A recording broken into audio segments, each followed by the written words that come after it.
Hello, everyone, and welcome back to season 2 of Across STEM with YSI, where we sit down with the speakers of STEM Quest 3.0 and explore the ideas that are shaping how young scientists see the world. I'm your host, once again, Amirali, and this episode today brings something that we all experience but rarely stop to examine, and that is the time inside the body. Not clocks or calendars, but the biological rhythms quietly organizing how we sleep, how we grow, how we think, and adapt ultimately. Our guest today for episode 7 of season 2 is Kerem Yaman, who is joining us from Istanbul, Turkey. Kerem is a biology passionate high school student, a YSI researcher, and a key member of our Turkey chapter. He was also the first presenter of STEM Quest 3.0, opening the program with the talk Cryptochromes and Circadian Rhythm in Mammals and Plants. In that session, Kerem introduced us to cryptochromes, which are light-sensitive proteins that help regulate circadian rhythms across living systems. From flowering time in plants to sleep cycles in mammals, these photoreceptors shape processes that we often take for granted. Kerem also explored what happens when this delicate system is interrupted and how those disturbances ripple outward into our physiology and psychology. Today, we'll expand on those ideas and talk about what it's like to dive deeply into biology at such an early stage, how curiosity turns into research, and why circadian science matters for beyond the classroom. Kerem, welcome to Across STEM with YSI. How are you doing today, and where are you joining us from? Fine, thank you for introduction. I'm joining from my house, Istanbul, Turkey, and I'm so excited to this podcast. That's all. What about you? Amazing. I'm doing well too. Thank you for asking. It's morning here in Seattle, and I'm glad to be having this podcast with you to kind of start off my morning. So it's a pleasure to have you here, Kerem. So to start us off, let's talk about what pulled you first towards biology. Was there first like a moment or topic that made you realize you wanted to explore living systems more seriously? Oh, it's a very cute question actually. So, I was a child and I was how can I say, very curious child, and I was a very for explorer child. So, I'm interested in animals, flowers, and documentaries related to that.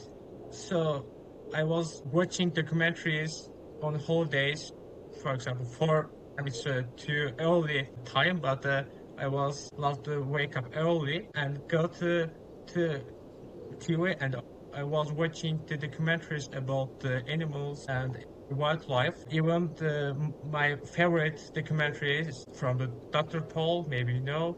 So at this moment, I'm started to interested in biology, and I was going to my village on summer holidays, and I can see a lot of animals, a lot of flowers on there. My village has a unique nature. It's located in Rhodope Mountains in Bulgaria, so has a various life beings living there. So I was watching them. I see a lot of animals and flowers. So just a little bit moment later, I realized that the nature has a clock. So, for example, birds are waked up early, but some bugs like flies, what else? They are waked up in the evenings. So, I was curiously in my childhood about the rhythms, and after that, I started school and I learned a lot of things about the biology. In high school, I attended a lot of events about that, and I learned a lot of things about the biology, especially molecular biology and rhythms. And after that, I think the circadian rhythm is a very fascinating subject about the biology because everything's are based on our rhythms. For example, waiting time, eating time, or what else, they are based on the circular rhythm. So I found that is a very fascinating, and I said why I didn't research about that, and I started to research the circular rhythm, and I found very interesting things. So my adventure started like that. Very interesting, and it's very interesting that your village influenced that, interest and passion for biology too. So often, I think people who become passionate about things in science, at least, I think a lot of it comes from what they do or what they study in school, what they have maybe researched about, or what they've done in a lab, for instance. But you add a more personal touch to that, and it comes from your village in Bulgaria, which is very interesting. And I really can see how that can play into your decision to want to study biology and become a biologist, and not even the decision, but to naturally become passionate about biology. And I assume that this is the field that you want to go into further when you go to university and beyond. So I'm very curious to see what kind of discoveries you'll make in the field. So let's talk about Yeah. your STEMQuest talk, which was focused on cryptochromes. For listeners who are encountering that term for the first time, I briefly introduced what it is in the introduction, but how would you explain what cryptochromes are and why they are so important? So think about that. It's like a cryptochromes, a kind of a detector of our bodies, but it's a special place our bodies because it detects light, and the light is a very important things or circuitry. By the way, we call the environmental effects like light, temperature, Zeitgebers or Zeitgebers. How can what to pronounce? So Right, these Peter. Zeitgebers are effects or circuitry, like when we wake up, when we sleep, when we eat something, or in flowering time, even the about the affect the life beings, the bird, and it's a light is the most effective sightkeepers. So the cryptochromes detect the lights and causes some chemical reactions in our bodies and result the chemical reactions to some hormone releasing, and these hormones do some changing about our bodies. Thanks to that, in advance we do a lot of things. Some things will happen. For example, I was mentioned my present diabetes. If you eat periodically, for example, every morning eat your breakfast at 9 a.m. So for a while, your insulin level has a releasing before to eat your breakfast. So it's affect or diabetes risks, and it's reduced. It's very important to a lot of uh, health issues. So cryptochromes has an important role because affect detect the lights and causing a lot of chemical reaction or body as a result. You described that cryptochromes connects directly to circadian rhythms in both plants and mammals. What fascinates you most about the fact that such different organisms rely on related timing mechanisms?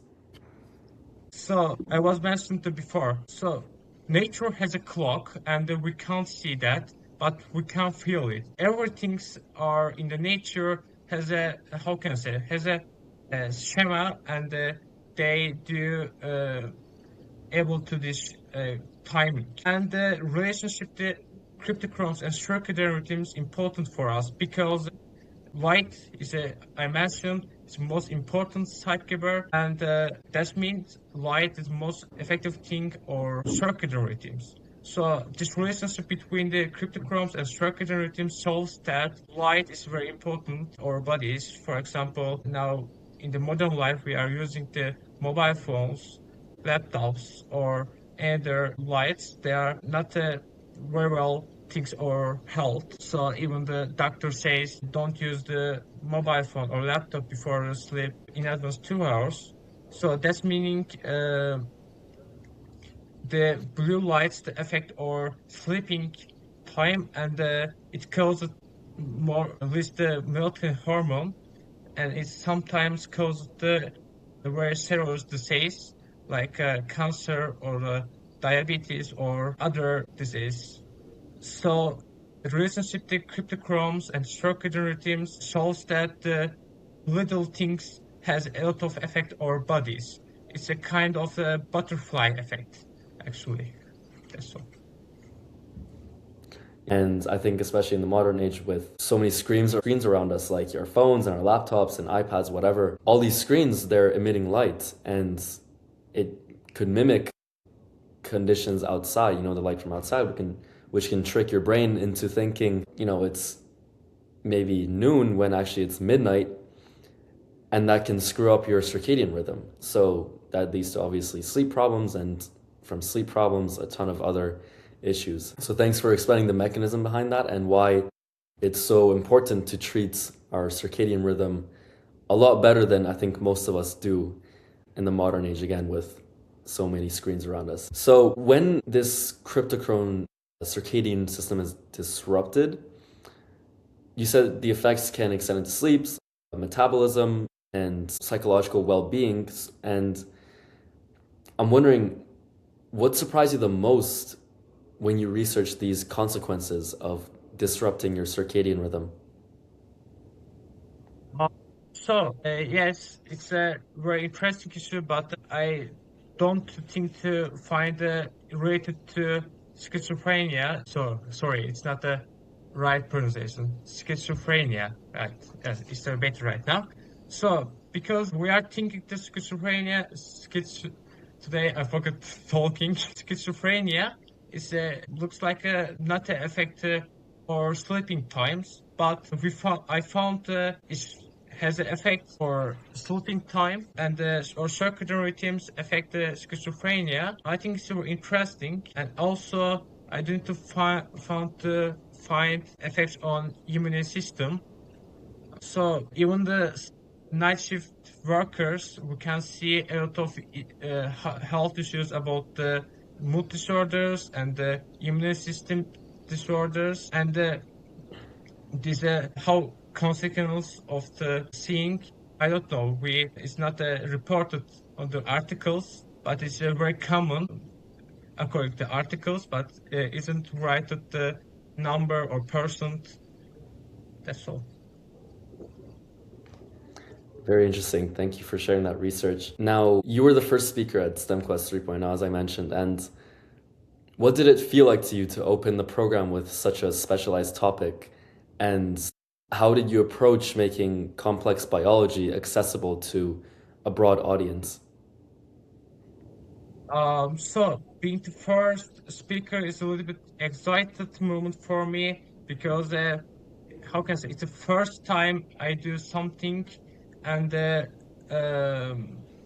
a how can I describe it? It's the first time. It's a sounds like nobody did before to you, and you can't see any example. Yes, I watched the STEMQuest 2.0, but in the STEMQuest 3.0, nobody did a presentation and about the circadian rhythms. So in the literature, didn't found any articles about the relationship between cryptochromes and circadian rhythms, because usually scientists are researched as a different topics. For example, some scientists are reported what founds about the cryptochromes, and other scientists are reported to what founds about the circadian rhythms, and then just a little bit part of the articles about the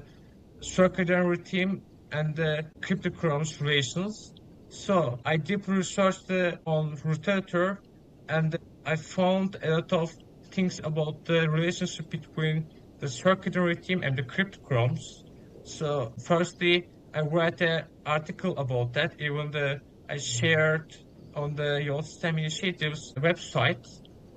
So after that, I decided to attend the STEM Quest 3.0. So after that, I did a presentation. That's all. Cool. Thank you for sharing that story. And yeah, it was a great presentation. I think you got the opportunity to speak more about what you wrote about in your paper as well. And we learned a lot from you, and a lot of not just the science behind it, but also why it's just so important, again, to regulate your circadian rhythm and to have a healthier circadian rhythm for ultimately a healthier life.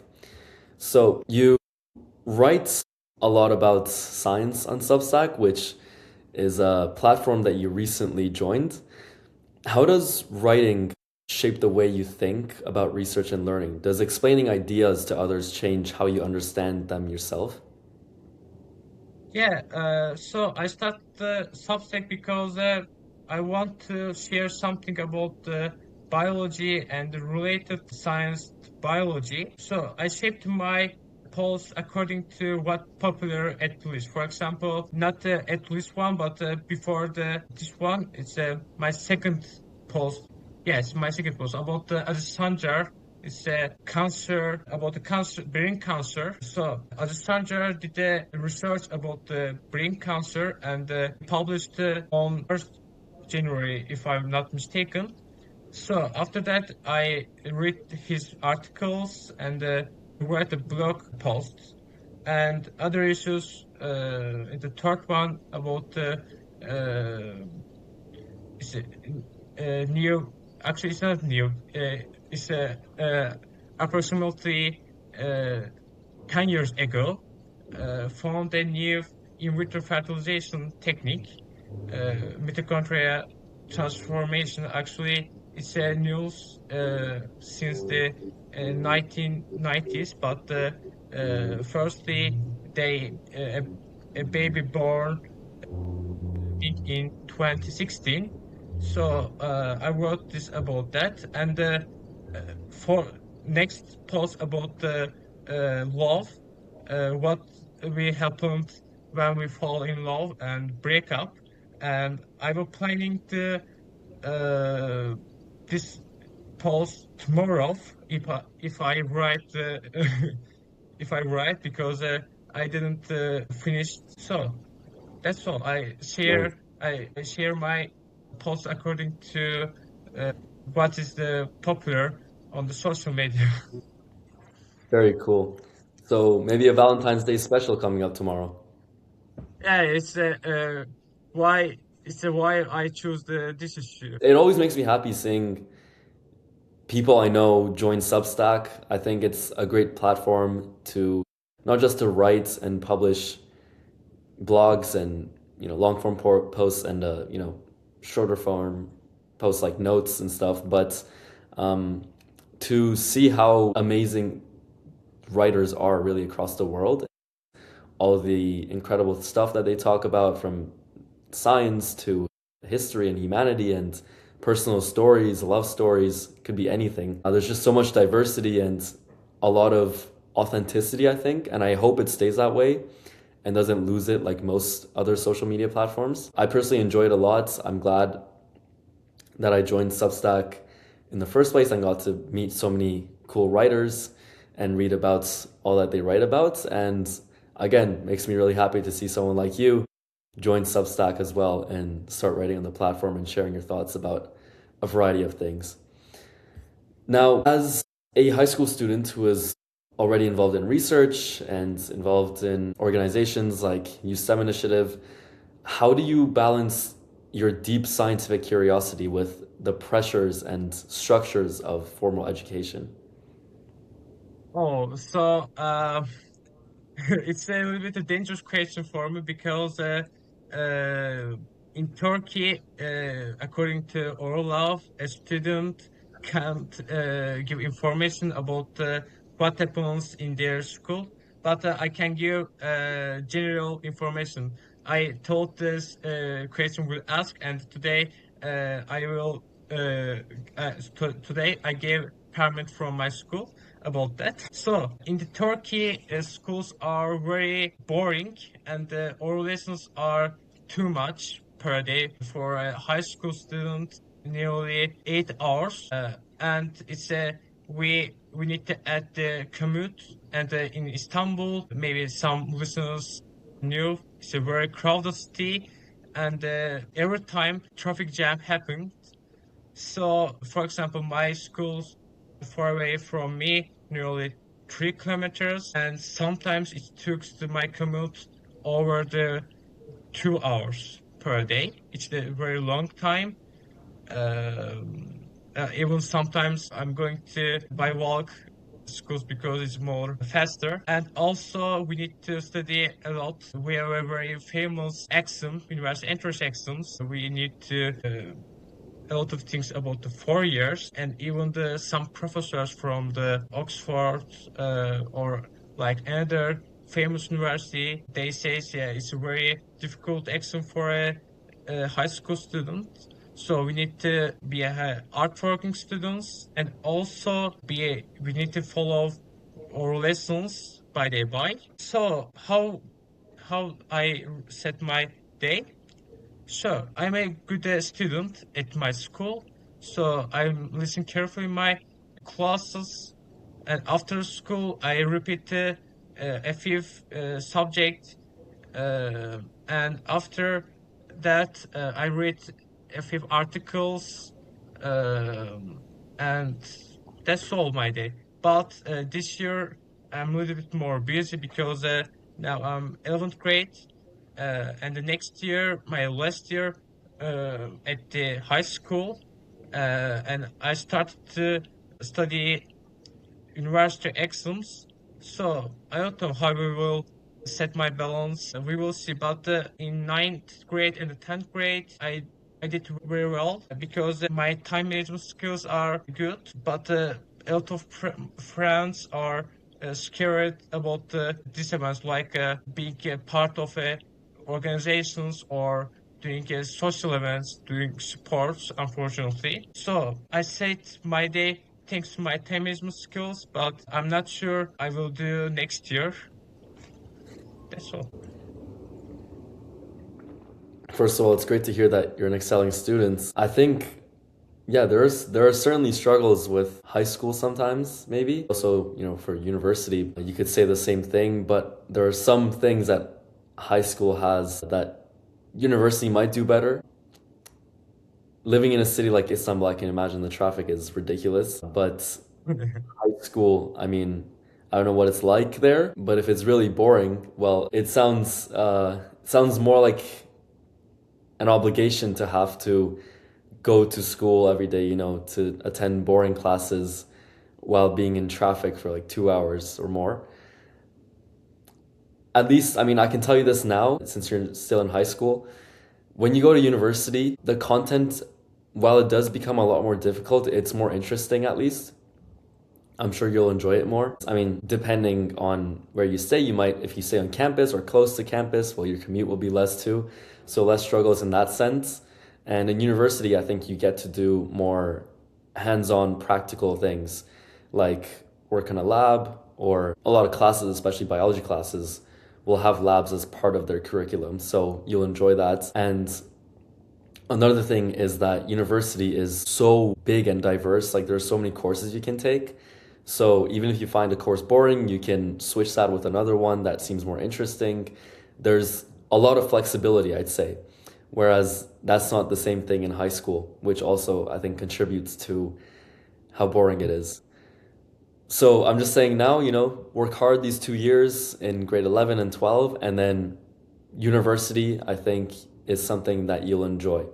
Despite the difficulties again, it's more flexible, more diverse, more hands-on, and more real, I would say, more authentic. It's not, you go to high school, very routine, specific times each day, and you just go to listen to the same teachers talk about the same things throughout a whole year. Whereas, again, university is diverse, and on top of that, you get to meet a lot of people from all over the country, all over the world. It's diverse in the sense of who goes to university too. So I don't think you'll be bored as much. So just look up to that and work hard these last 2 years in high school. Now, Kerem, circadian biology, let's turn back to this topic. It really touches everyday life, from sleep schedules, light exposure, productivity, etc. Has studying this field changed any of your own habits, or how you think about your daily rhythms yourself? So Yes, I write an article about the daily rhythms, what for examples, but so I'm not obey these rules actually because I sleep very late sometimes and I use the smartphones before the sleep. So I'm not a good example about this issue, but it's a healthy one. So you need to go to bed before the midnight. That's meaning approximately 11 p.m. And at least you need to sleep 6 hours. And that's meaning between the 11 p.m. To 5 a.m. is the minimum degree of the sleeping. But if you sleep the 8 hours, it will much better because during the sleeping, melatonin hormone will release. So it affects a lot of things about our bodies. For example, affect our immune systems or affect the genes which are important roles on the cancer. So even the child, the melatonin hormones affects the growing hormones. So about the child, they need to care their sleeping time, and sometimes the childrens are getting angry to their parents because sometimes they are arguing with their parents about the bedtime. But unfortunately, parents are right in this issue. Sleeping is very important for development of children. So also we need to check our eating time. For example, breakfast is a very important meal of a day, and we have to do that. So, if possible, we don't use a lot of artificial lights. If we need to use that, we need to use which are able to deal time. For example, uh, in the mornings, uh, in the nature, the sunlight is very bright, and the life beings are see this light. But the evening, um, the sunlight is not bright like in the morning. So we need to use more, how can I say, more darker artificial lights. And also we need to care using the smartphones, laptops, or other technological devices because they are releases the blue lights, and it's a very dangerous about to our circadian rhythms. That's all. It's a result.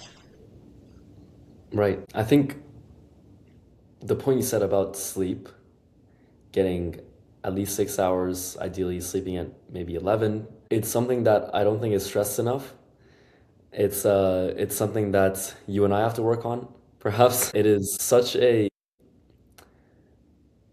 I don't know how to explain it because different people have different rhythms. Maybe they were, since childhood, they'd have different rhythms. They might have been um, a night owl, for instance, and always stayed up late, and now it's hard to go from that to sleeping earlier and then waking up earlier in the morning. So I think another thing about circadian rhythms, and maybe you can talk more about this yourself because you know more, is it's kind of hard to change. I mean, talk about even something like jet lag, which isn't necessarily caused by light. It's more specifically like the time and the change in time zone.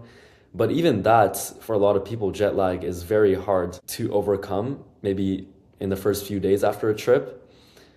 It's just that your body gets so used to the conditions that it's in that switching from those conditions to something new takes time to adapt. It's not something that you can just, in 1 second adapt to. And when it comes to circadian rhythms, I think making that switch from, let's say, sleeping at maybe 1 a.m. every night to wanting to sleep earlier and wake up earlier, so you try to, switch your sleep schedule to sleeping at 11 p.m.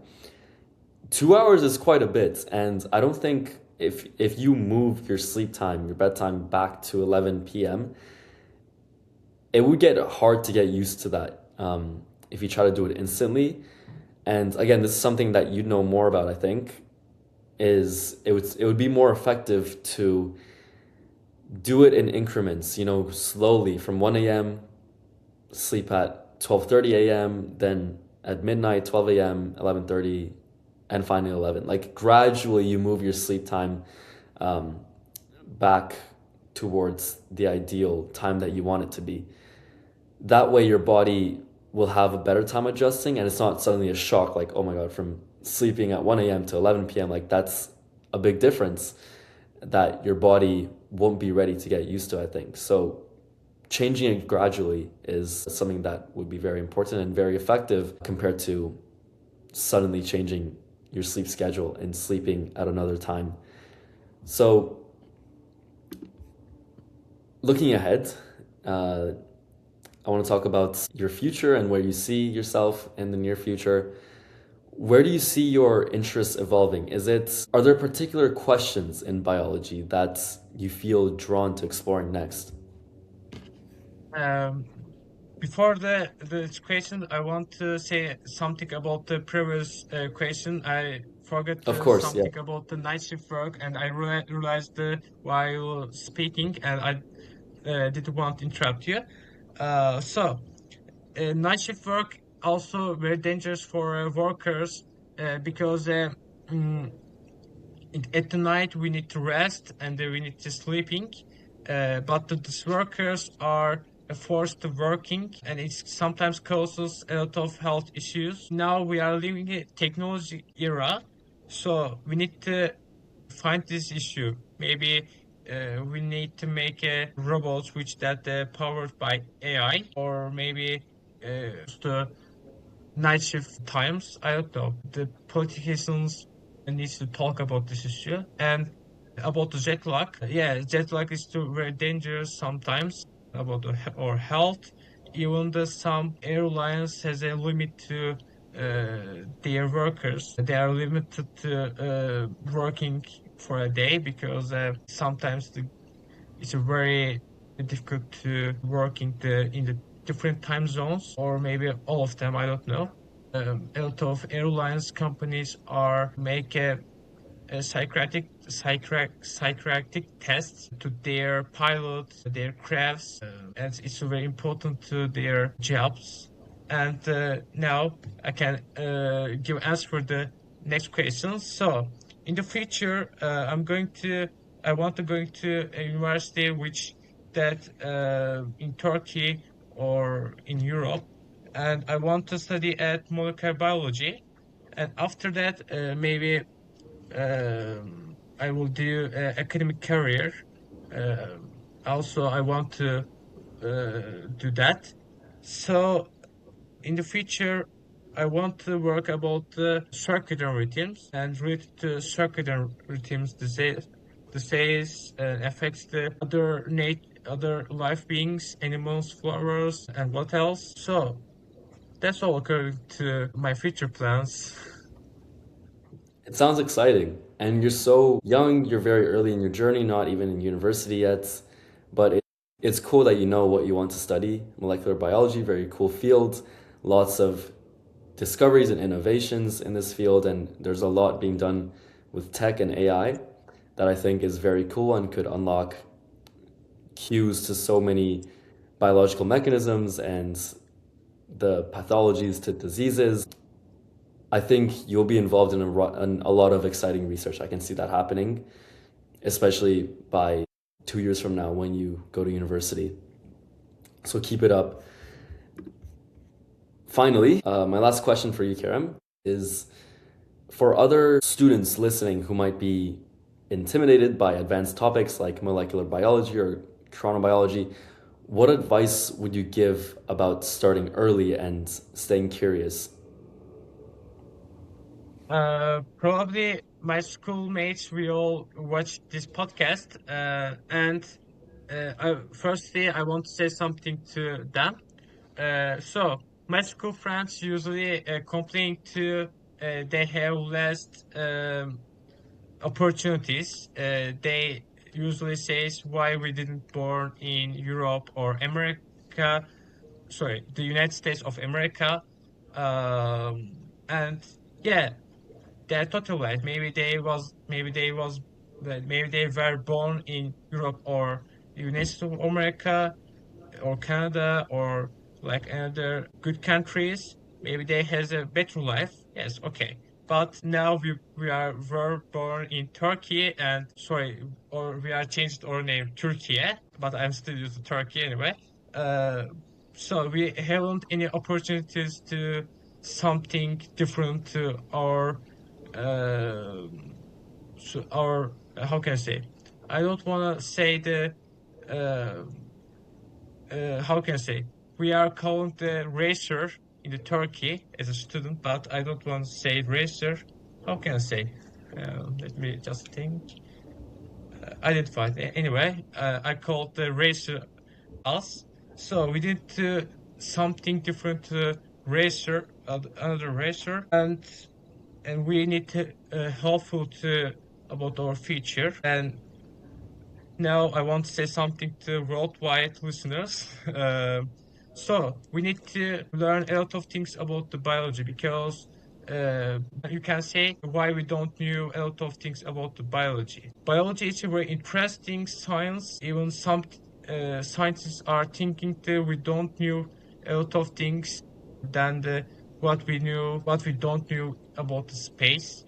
So we have to learn a lot of things about our body, about our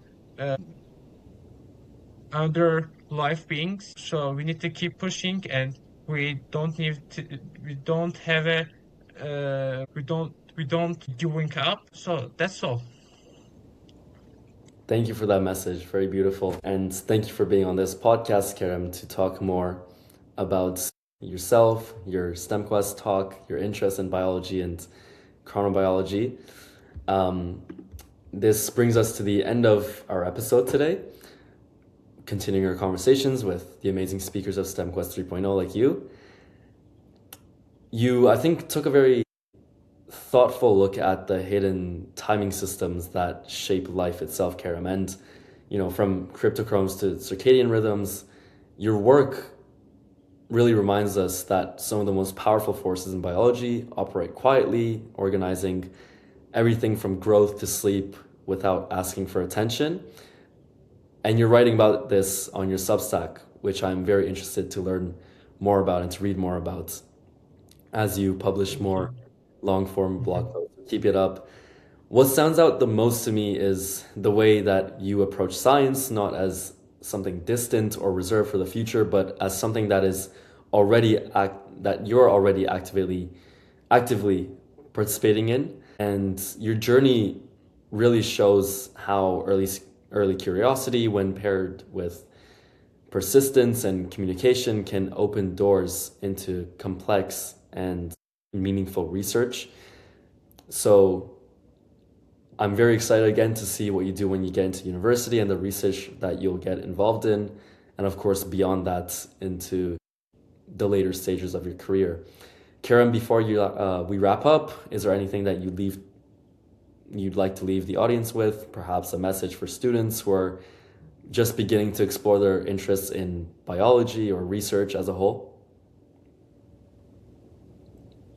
So I don't know what I need to say. So I'm just a high school student. So but the whole world maybe I need to say we need to follow the science and united by the science and don't think we are different with each other because if I'm not mistaken, we are talked in the rainy seasons, for example, or skin tones are different, just different melatonin levels.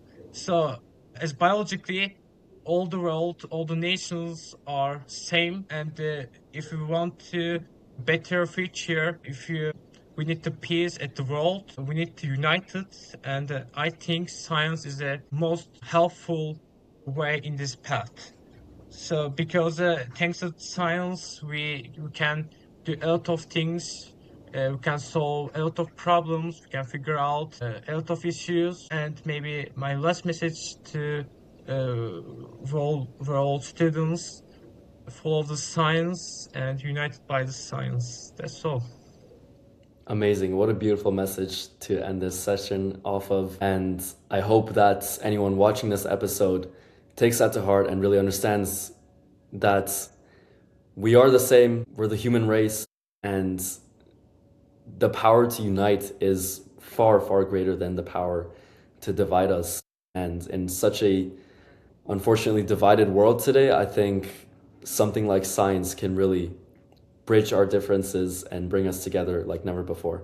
Thank you so much, Kerem, and have a great night. You're welcome. You too. Take care. Bye.